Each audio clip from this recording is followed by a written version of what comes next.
History holes. Hello everyone, and welcome back to History Holes. We're picking up today with a new chapter in the story of Đại Việt, one that saw the country's unity shattered and its destiny placed in the hands of three competing factions. In our last episode, we left off with the end of the later Lê dynasty's golden age, a period of unprecedented stability and power that, ironically, contained the very seeds of its own destruction. Today, we're going to see those seeds bloom into a long and bitter civil war. The Mac dynasty and the later Lê Restoration, 1527 to 1570. The decades following the death of Emperor Lê Thánh Tông in 1497 were a grim reversal of the Golden Age. The centralized state he had built, which depended so heavily on a strong, competent ruler, crumbled under a succession of weak and ineffective emperors. The court became a hotbed of intrigue and corruption, a political vacuum waiting to be filled by a new power. That power came in the form of a former fisherman and military commander named Mac Trinh-Nguyen. A man of immense physical strength, he had risen through the military ranks and by 1527 had meticulously consolidated his power in the northern Red River Delta. He forced the last Lê emperor to abdicate and seize the throne, establishing the Mac dynasty and bringing an end to the era of Lê rule. Mac Trinh-Nguyen's reign was initially a period of much-needed stability. He cracked down on corruption and brought a measure of order to a country exhausted by decades of political infighting. His most controversial, yet arguably most pragmatic, move was his diplomatic submission to the Ming court. In 1540, he presented himself at the border, humbling himself before a Ming commander in a bid to avoid a costly invasion. This act was seen as an unforgivable betrayal by his opponents, but it was a shrewd piece of political theater that bought the Mac peace with their northern neighbor, allowing them to consolidate their power and focus on internal challenges. Despite the Mac's initial success in restoring order, their legitimacy was fiercely contested.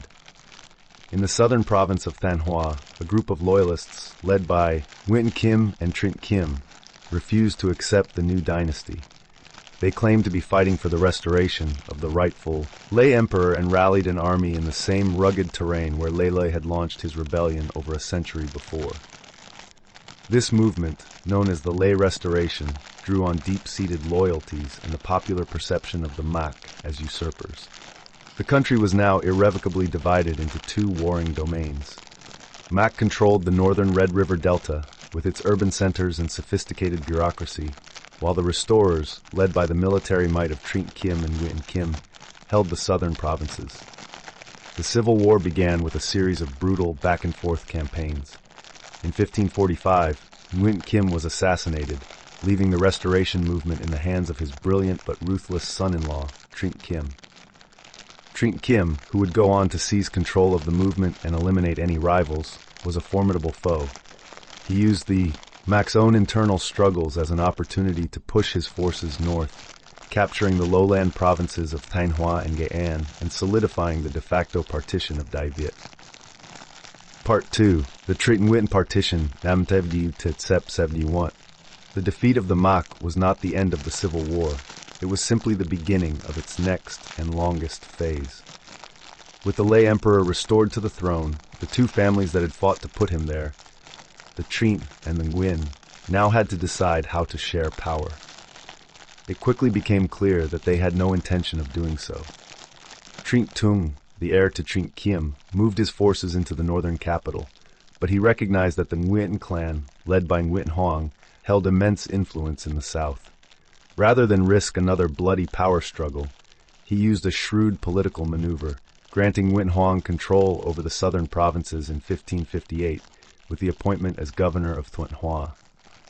The Nguyen forces, with their base in the rugged coastal territories, accepted this arrangement, and a new, de facto border was established at the Giang River in what is today Quang Binh province. For nearly 2 centuries, from the mid-16th century to the mid-18th century, Đại Việt was a divided nation, with 2 distinct worlds evolving on either side of the Giang River. The northern domain, ruled by the Trịnh lords, was a centralized state with a land-based economy and a rigid social hierarchy.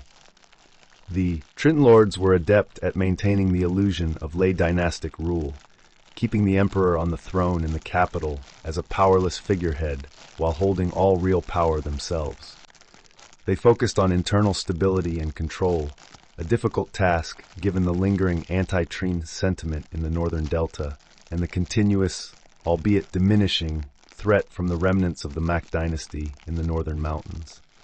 This era was marked by a sophisticated but often oppressive bureaucracy, heavy taxation on the peasantry, and a society that was closed to foreign influence. South of the Jian River, the Nguyen lords built a very different society. Under the leadership of Nguyễn Hoang and his successors, the southern realm became a dynamic, outward-looking state defined by maritime trade and territorial expansion. The Nguyen actively encouraged foreign commerce, with the port of Hoi An becoming a bustling international hub where Chinese, Japanese, and Portuguese merchants traded goods from across Asia. The economy of the South was more monetized, and its society was more fluid and less stratified than in the North. This outward focus was also reflected in their military policy, which was driven by a constant southward advance, or Nam Tin, into the lands of the Champa and Khmer kingdoms. Nguyen rulers, free from the strictures of the northern court, were more willing to embrace new technologies and ideas, including military aid from Europeans, which gave them a crucial advantage in the numerous battles they would eventually fight against the Trịnh. The two Vietnamese worlds were in a state of uneasy peace, periodically punctuated by massive military conflicts. Over the course of the 17th and 18th centuries, the Trịnh launched no less than 7 major invasions of the Nguyen territory. These wars were long and bloody, with each side unable to gain a decisive advantage over the other. The Nguyen built a massive defensive network of walls and forts at the Jian River, which proved impregnable to the Trịnh land-based armies. Meanwhile, the Nguyen's superior naval power allowed them to control the seas and launch their own counteroffensives. This stalemate led to a period of exhaustion and decay on both sides. The Trịnh lords grew increasingly corrupt, while the Nguyen lords, secure in their southern isolation, began to lose the reforming zeal that had defined their early rule. This long, drawn-out conflict, which came to be known as the Trịnh-Nguyen War, would eventually create a political vacuum that a new, revolutionary force would soon fill. Part 3. The Tay-Son Uprising 1 to 1789. The long stalemate between the Trịnh and Nguyen lords finally came to an end in the late 18th century, but not by a victory of one side over the other. Instead, it was shattered by a new and unexpected force, the Tay-Son brothers. The brothers, Nguyễn Nhạc, Nguyễn Huệ, and Nguyễn Lü, were of humble origins from a village in the south, in what is now modern Bình Định province.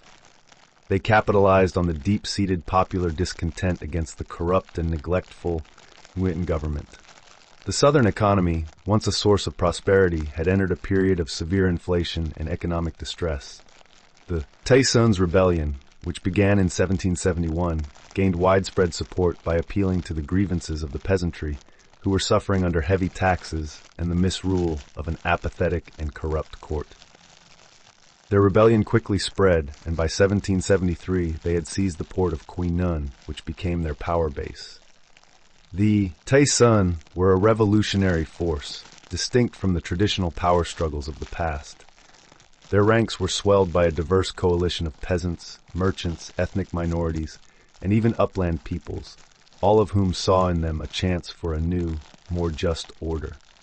They were masters of psychological warfare, using unconventional tactics and charismatic leadership to unnerve their enemies. Their army was formidable, and within a few years they had overrun much of the Nguyen territory, forcing the ruling family to flee.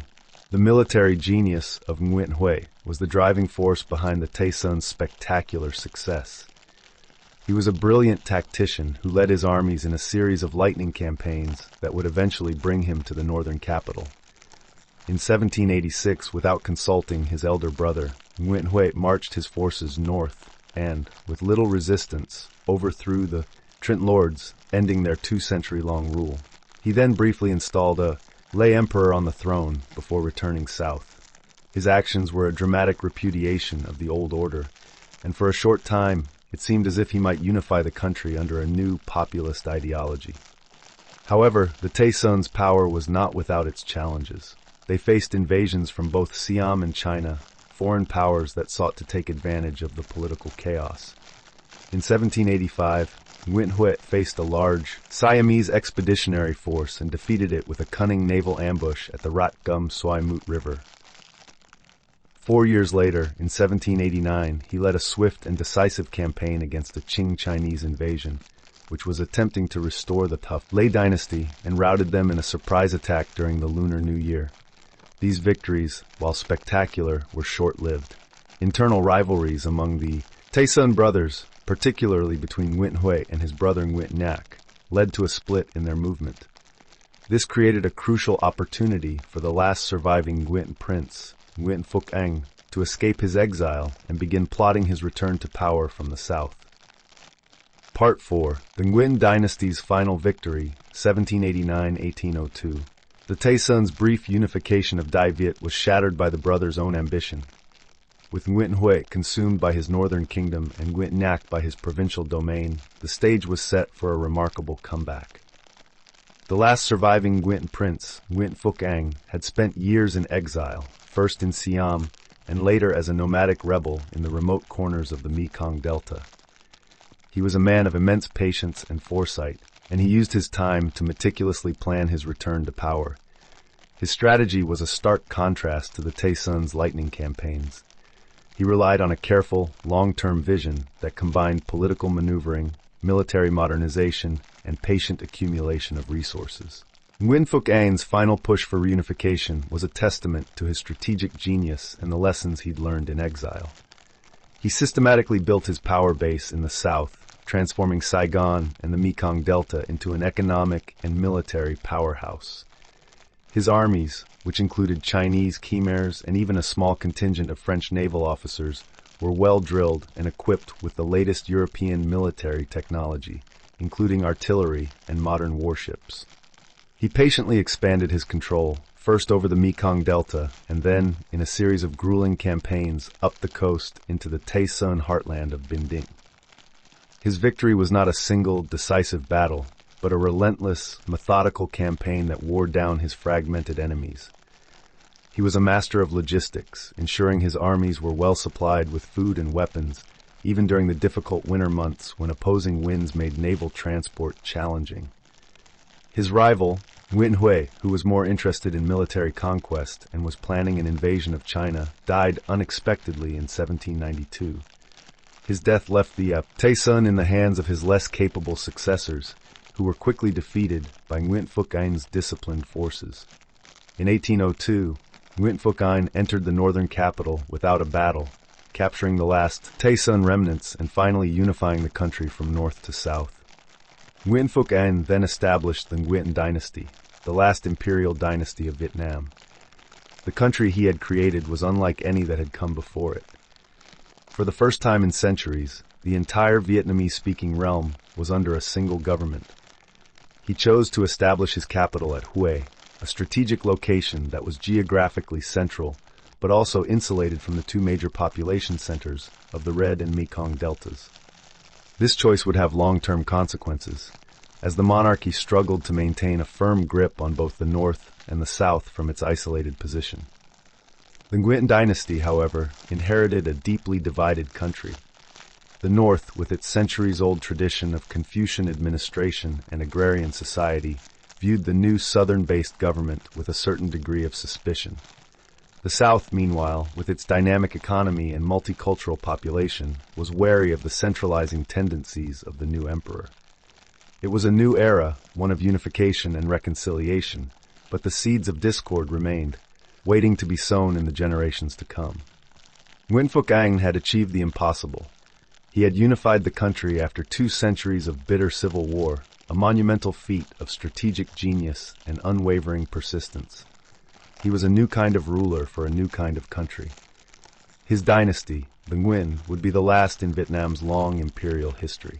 The country he created was one of deep contradictions. The north and the south, separated by centuries of war and cultural divergence, were now bound together under a single ruler, based in a new central capital.